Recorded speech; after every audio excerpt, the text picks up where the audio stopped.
When you are formatting numerical data, you may want to change more than just the font and the font size. You may want to apply a number format. Number formats are grouped together in the Number group on the Home tab. The number format determines the number of decimal places, how many zeros, if any, are shown before or after the decimal point. It also includes various symbols like the $sign, a percentage sign, negative signs.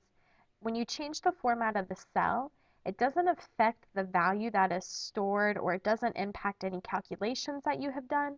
It just changes the way that it's displayed, the way that it looks.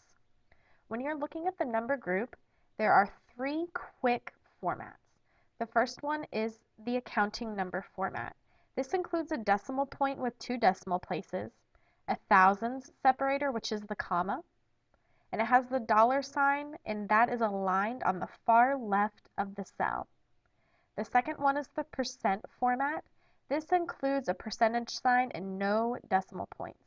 It's important that you notice what you are putting in there. If you have it put in as 32%, it'll show as 0.32, but if you type 32 and then apply the percent format, you're going to see 3200%. So make sure that you are aware of how you are formatting it and when you are formatting it.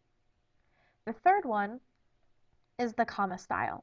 This adds the thousands separator, which you will see if you have 1000, it would be 1,000, and it also includes 2 decimal places. These are the quick styles, and you can see the screen tip coming up as I hover over them. You can also use the drop-down list. There are a number of features here as well.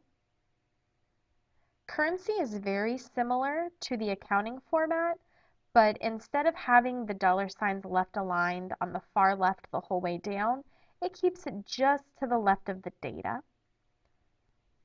To illustrate the difference between the accounting format and the currency format, I'm going to go ahead and format 2 cells for you so you can see. So in F5, I have selected the cell. You can tell it's active because of the black box. I'm going to go ahead and apply the accounting format. So notice that it has added this $sign and it is left aligned on the cell. If I click the drop-down menu after I've selected cell F6 and I select currency, you can see that the $sign is just to the left of the data.